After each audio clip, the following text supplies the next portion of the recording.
What we're calling today social and emotional learning actually had many of its roots back in the 80s when kids were having lots of problems with things like drugs, unwanted teen pregnancies, dropouts, violence in schools.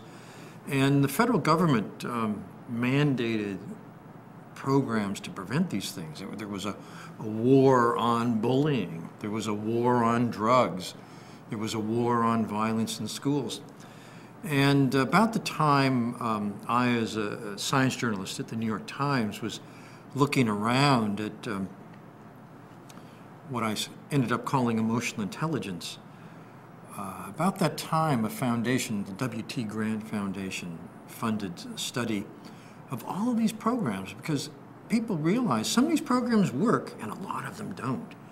And they wanted to know what's working. And so they did an analysis of the different components and so on. They realized that the programs that worked all shared a common set of ingredients. And what were they? They're helping kids become more self-aware. They're helping them manage their distressing feelings. They're helping them be more empathic, control impulse, make sound social decisions like, how can I say no to drugs and keep my friends? And that essence has been extracted from those programs and brought to the classroom as social emotional learning.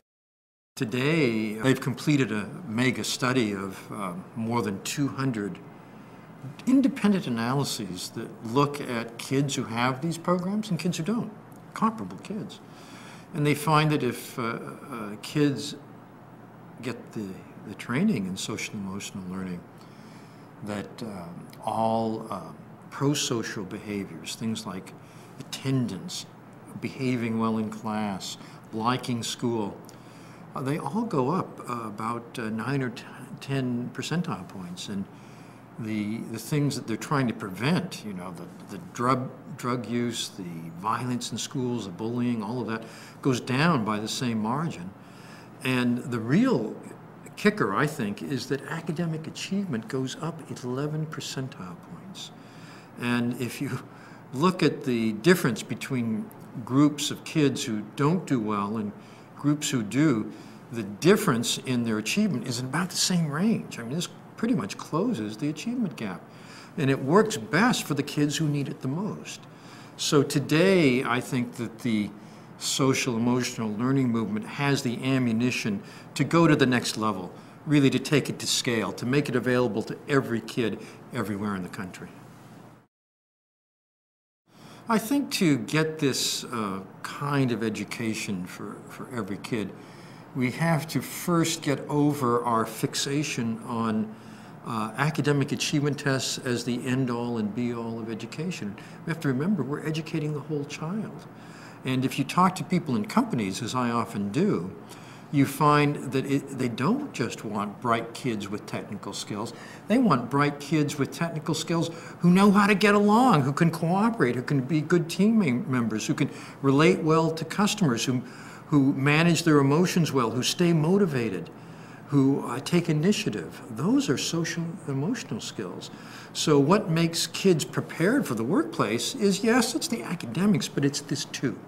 And I think that we need to get over the mindset that sees this as something extra or something unnecessary. Neuroscience is now telling us that the children's brains are plastic. That is, they're shaped by repeated experience. And if you're going to help a child be prepared for life, you want to give that child the repeated experiences that are going to help his brain or her brain, be able to manage their anger, to calm down when they're upset, to tune into other people, to get along. And the best way to shape the brain, we're finding, is through social emotional learning, because it targets the very circuitry that's taking shape through childhood that's going to be your foundation for life, for better or worse, on how well you can do those things. So this is not touchy-feeling. This is very hard science now. I think everyone should care about this, not just people who are parents. It's not just, I want this for my kid. I want this for my community. because I want to be safe walking down the streets. I want my friends and neighbors to be safe. And one of the strongest effects of this is it heads off criminal careers. It helps kids who otherwise might go down the wrong alley be able to manage their impulse, manage their anger, tune in to other people and get along better. And I think that it just makes the world a better place for all of us. For more information on what works in public education, go to edutopia.org.